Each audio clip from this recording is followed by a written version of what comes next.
Hello, everyone. Let's just have one of our talks here, and let's not make it special, okay? I mean, let's just have one of our talks, and let's not make it special. Let's not, we don't have to go on the Lotus or anything to listen to this thing. We can just listen to it, in our jeans with our feet propped up. Be fine, be fine.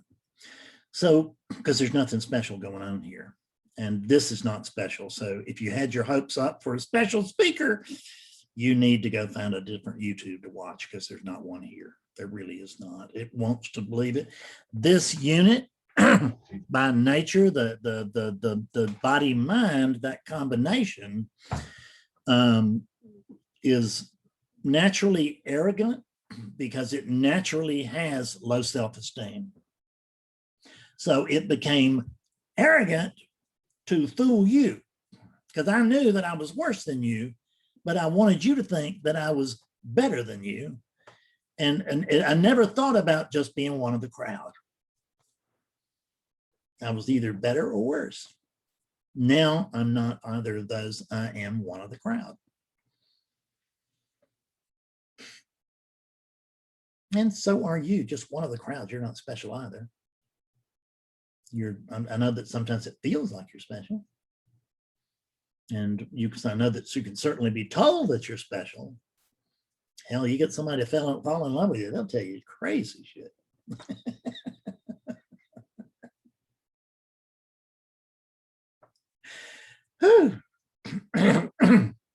But none of that's true. You're not special.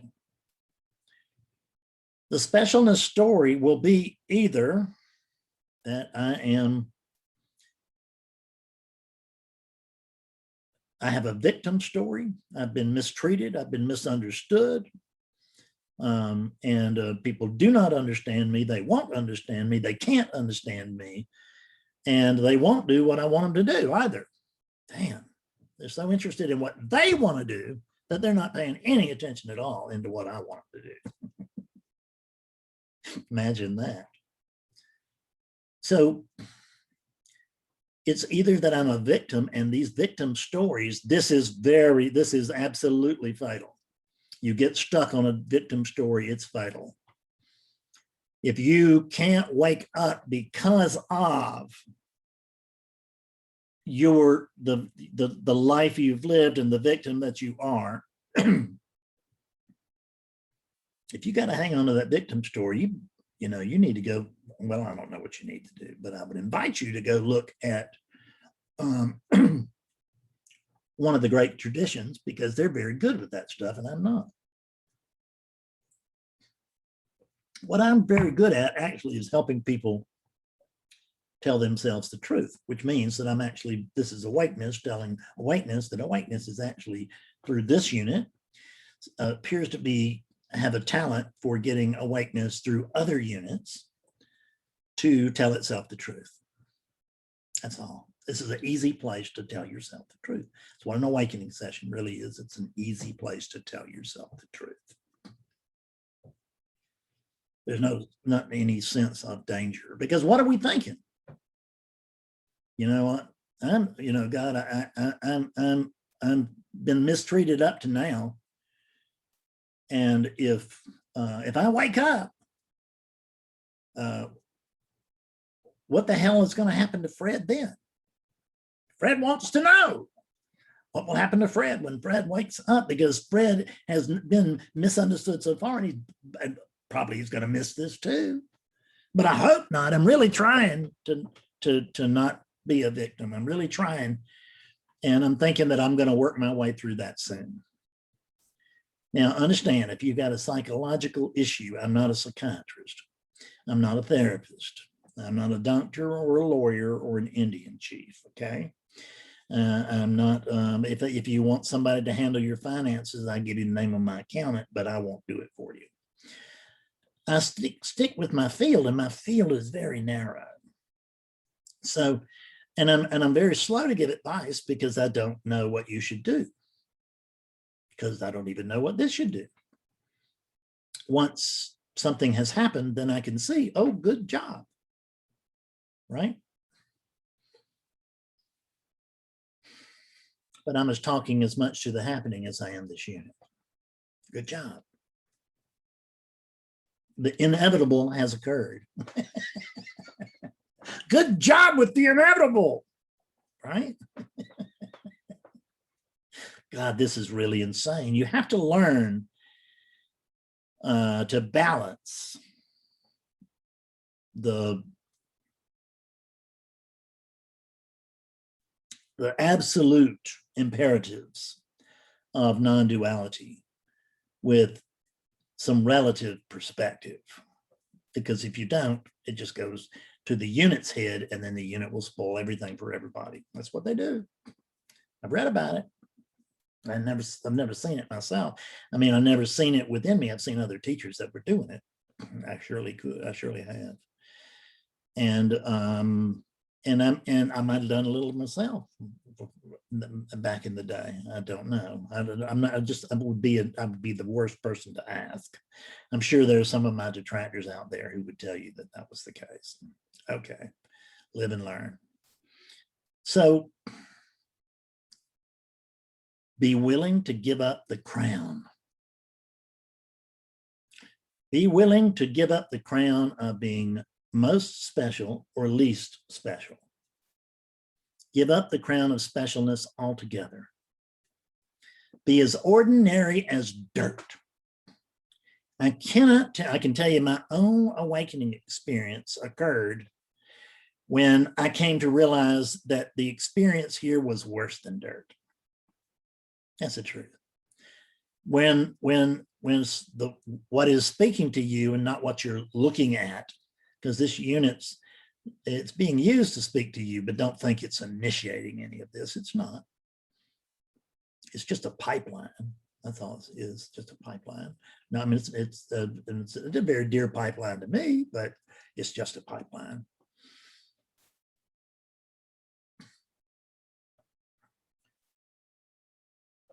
Be willing to give up having to be at one extreme or the other. Because if you're in this extreme, it carries the seed of the other extreme, and that's where you're headed. And that one carries the seed of the other one, and that's where you're headed. In other words, relativity goes like this and this and this. It goes round and round and round. But once it gets about here, that's when the special folks say, stop it. I've got what I want. Stop. I'm as old as I want to get, too. Hell, I'd have used that quite a while ago if I'd had that power. I don't. I don't have any power at all. You may think I'm a powerful spiritual teacher, but I don't have any power but what you give me.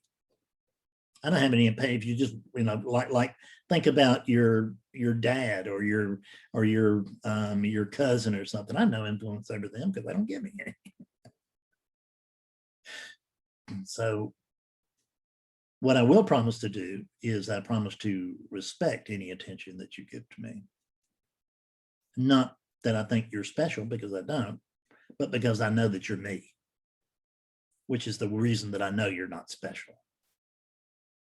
Because this ain't special. Your unit there, it's not special. And this, it's not special either. It's magnificent. But it's just the extraordinary ordinary. And I can't tell you how many people, when I went through my kind of just, where essentially awakeness gave up on the Fred story and just bailing out of here, do what the hell you want with it. I don't care. Kill it, torture it, whatever you want. I'm out of here. Throw it in prison. And I can't tell you how many people I've had, 2 or 3 in the last week, tell me,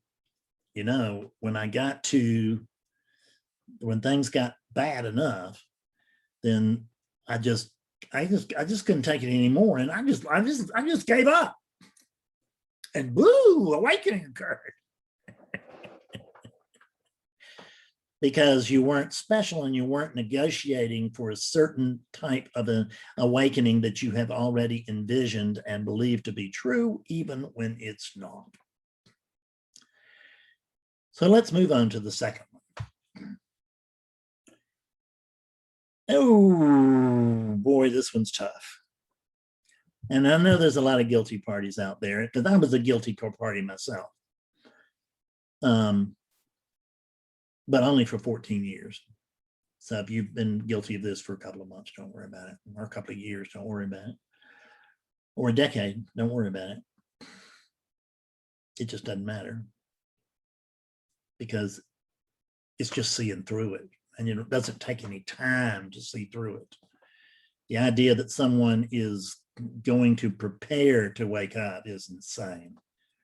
When what they're preparing to do is preparing to wake up, but there's not going to be any awakening at the end because they'll just need this, they'll need that, they'll need this, they'll need that. Before I can be very comfortable waking up and it's feel very safe.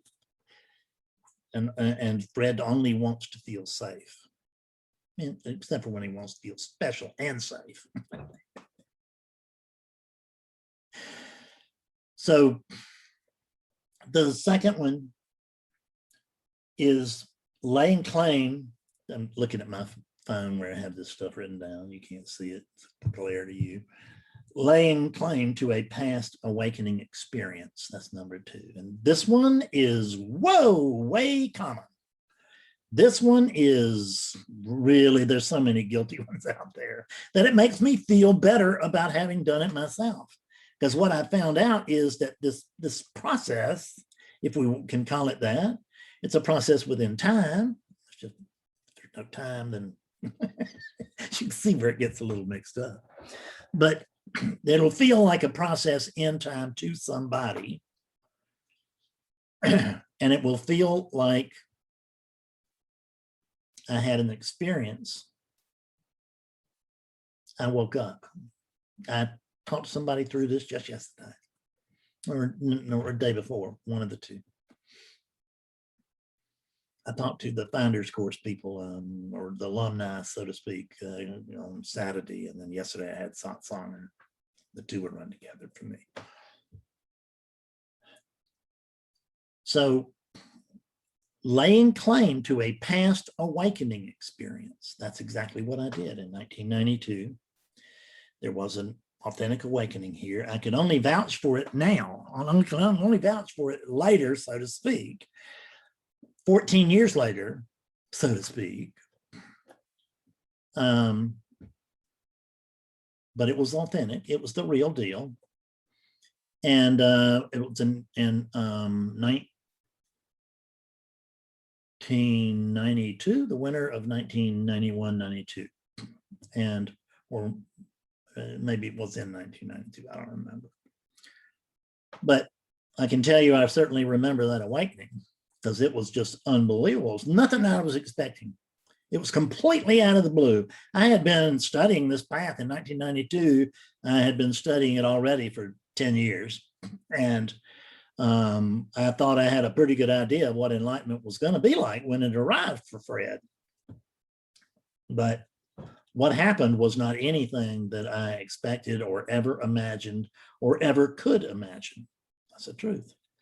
And if you think you've got an idea of what awakening looks like and you're not awake at this moment, you're dead wrong. There's nothing like that. I've never woken up anybody who said, yep, it's about what I thought.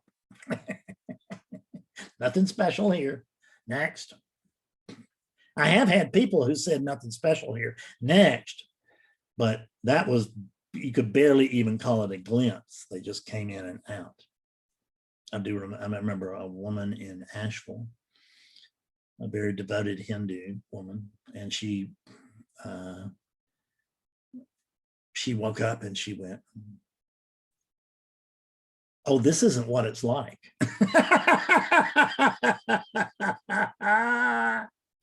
She was devoted to a guru she'd been following for years and years, and that's not what she had been told.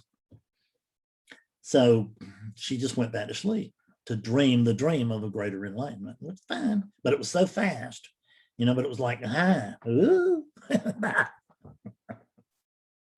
Thank God I never had to talk with her again because it would have been frustrating for both of us.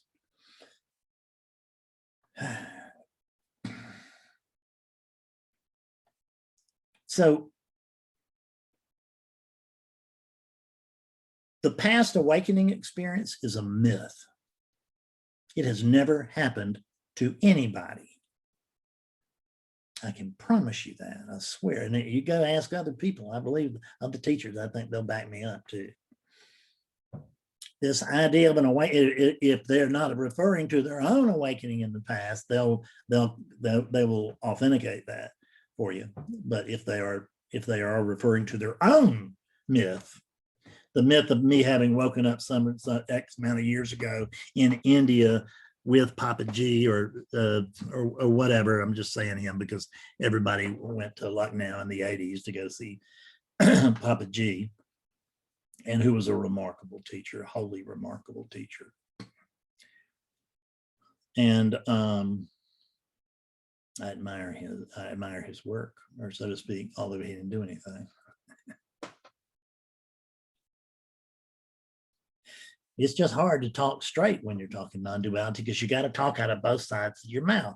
This side is the relative, this side is the absolute, and you got to talk out of both, and it gets very confusing for the students. I know it doesn't get confusing to me any longer.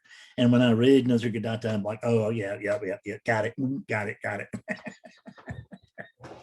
But it wasn't always like this for me. So I'm just fortunate enough to have been stupid enough to quit projecting what enlightenment was going to be like, which is the same thing as building a wall against enlightenment happening at all.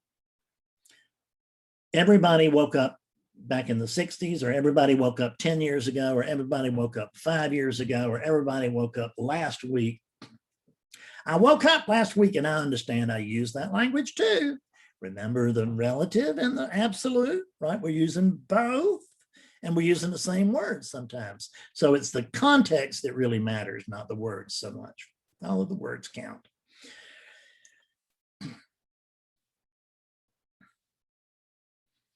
I woke up last week is a lie, regardless of who says it.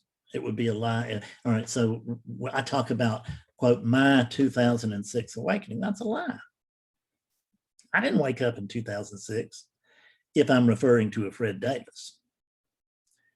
I didn't actually wake up when I refer to awakeness or consciousness or whatever, you know, I don't consider them to be the same, but we'll just throw them together just to further confuse the mix, just for this one. So I didn't wake up, period, because I am awakeness. Now, sit down and think about awakeness for a few minutes sometimes. And I want you to tell me how it was that awakeness was ever taking a nap. Awakeness has no capacity for sleep. That's just language. It's just language. It's skillful language. It's helpful language when it's not killing your language.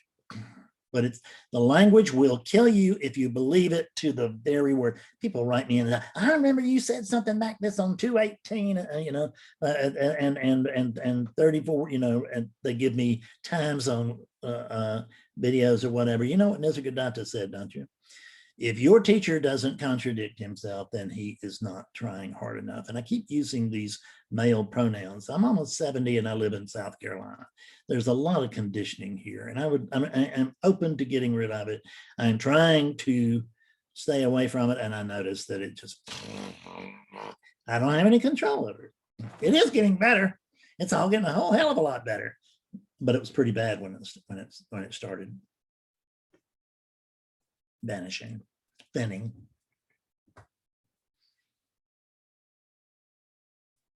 So don't hold on, because I promise you, nobody ever woke up yesterday and nobody ever woke up tomorrow. I swear to God. And understand that when your spiritual teacher tells you, I woke up 25 years ago, then he is putting a pointer out there, but he's lying to you, just like I am. I don't want to lie to you, but I have no choice. I notice it can't not lie, because the truth cannot be spoken. the truth that can be spoken is not the eternal truth. It just isn't. That which can be named is not the eternal truth. It is not the Tao, so to speak. So get away from this claim of enlightenment and be willing to wake up now, but be willing to wake up now as keep your mind open and get stupid if you can, to where you just don't. That's what I did. I finally just got so stupid, and people around me that I talked to that woke up, they reached the great moment of stupidity, absolute stupidity, which is where I don't know what I am. I don't know what's going on here. Whoosh. And it's usually followed from a relative standpoint with the verbiage, and I don't care. That's the truth. Take it if you want. You want it. Dismiss it if you don't. Whatever you do is none of my business. So what's our third one here? Oh. I see why I saved it for last. This is the deepest hole that any seeker or reseeker can dig themselves into. And you'll pardon me if I just call it what it is, but it's faking enlightenment. It's the very worst thing that can happen to a unit or character. Now, those who have woken up, they got doubts. I get that. So if you got doubts, don't worry. The fact that you've got doubts about whether you are enlightened or not, or whether you've really woken up or not, that ain't what I'm talking about. Is your doubts. That's not talking about your doubts. The one who claims to be enlightened, or claims that they were enlightened, the one who has no doubts is the one to be scared of. Now, there is conviction here, but I have been chipping away at this since I was 32 years old, and I'm now 68.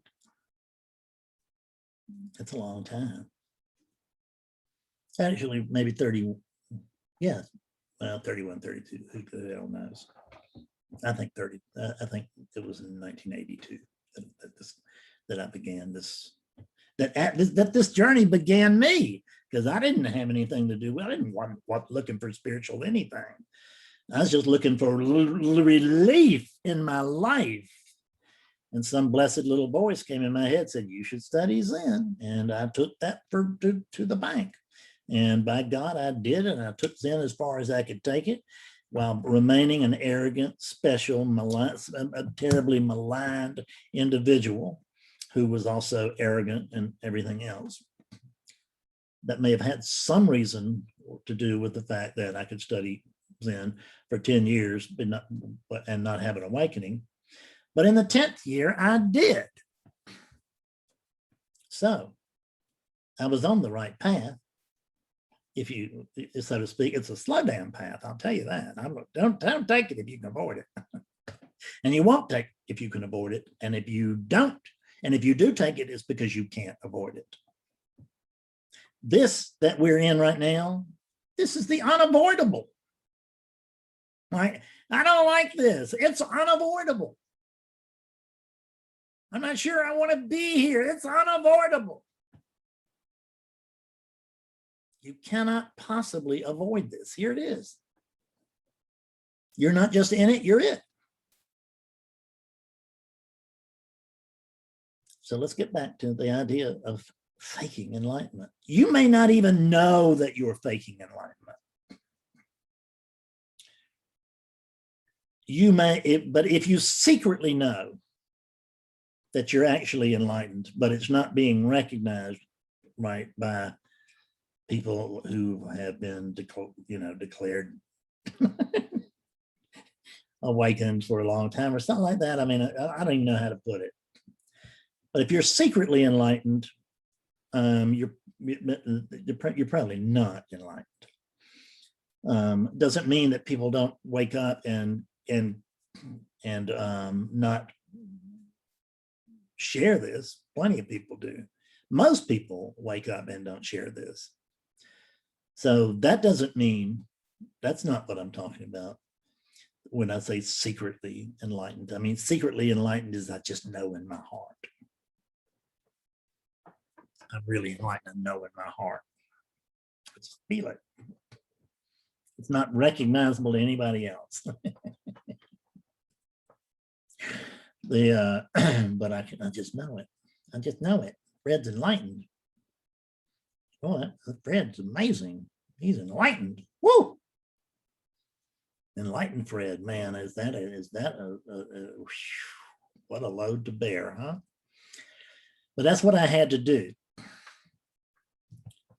So from 1992 to 2016, I can look back now and see that there was oscillation, because there were glimpses in between 1990. I don't know that I'd had an authentic glimpse before 92. I may have, I just can't recall it.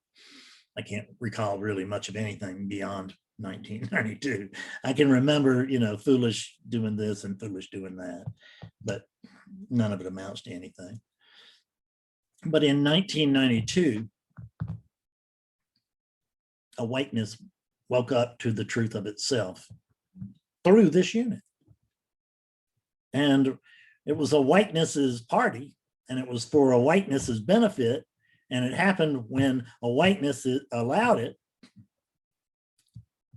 But right after it happened, Fred claimed it. I woke up. See, this is the past awakening. Now we're beginning to mix some of these things. I woke up. I surely did. I was awake. I had it. It was special. It was great. I was so free. Everything I could see that everything was oneness. I don't think that everybody's experiencing all of these things. I'm just throwing a lot of stuff out there because chances are you're going to experience one or more of these things. But you don't, when you read a book and it, and it says, and then the guru lived with a chicken for 2 years. Right? You don't need to go out and live with a chicken for 2 years. You can like learn from the guru that when he was living with that chicken, he wasn't waking up. If he was, it wasn't the chickens doing. We like to pawn awakening off on something that we, the character, the imaginary character, we like to pretend that it's the result of something the imaginary character did. I went and I stayed in a cave for 6 weeks in India, or in the jungle for 2 months in Thailand, or 6 months or a year in Thailand, whatever. I've been wandering around India for 5 years, and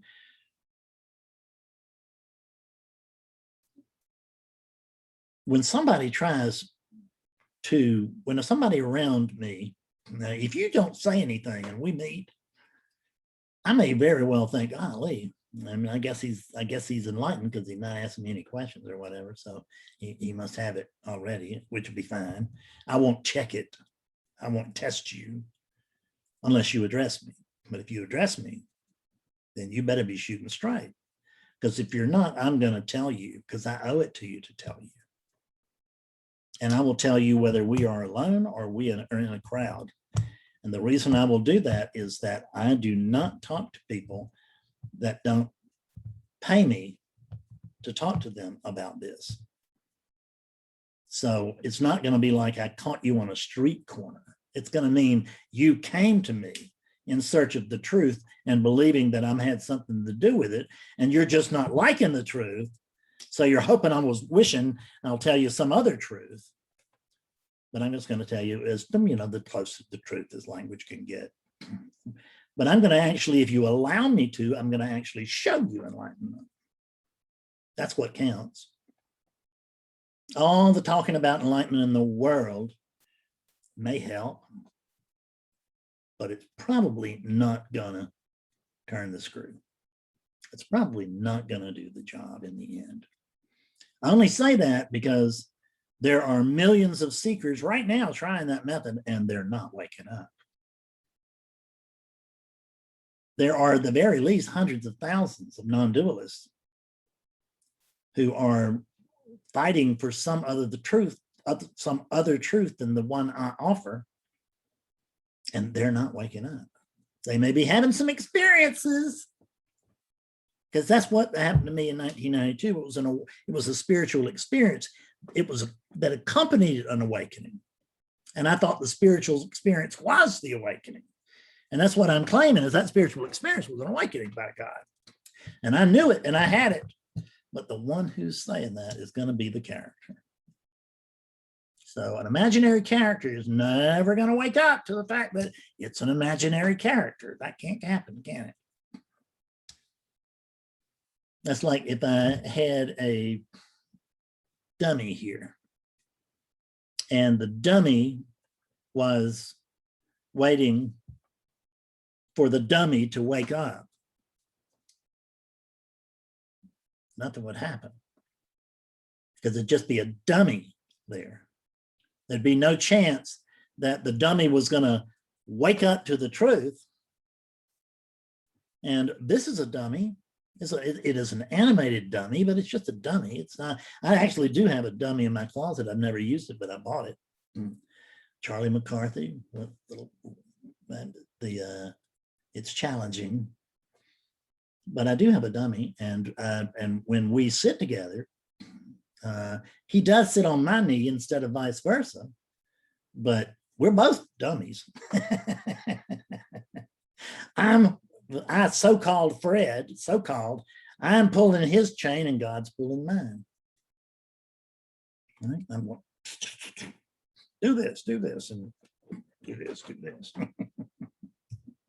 And it's not like God's up there like the Greek gods on Mount Olympus or anything like that. I don't mean that. If you're hearing that, unhear it. What I'm talking about is everything's just happening. Everything's just happening. And everything's happening at once. Examine your former lives and see if they are former lives or are they simultaneous lives.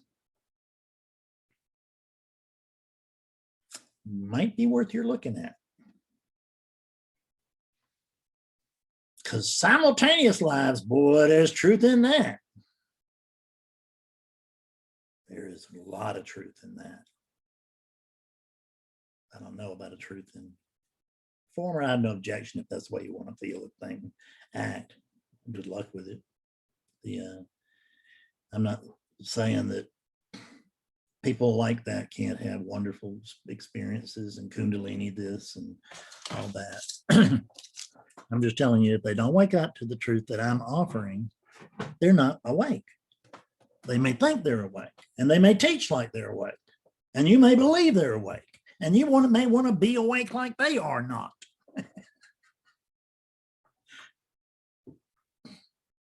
God almighty, how long has this thing been going on? I put my little clock on. Oh my God, it's 40 minutes. I'm sorry. Let me get the hell off of here. I've said enough. See you later. Love you. Bye-bye.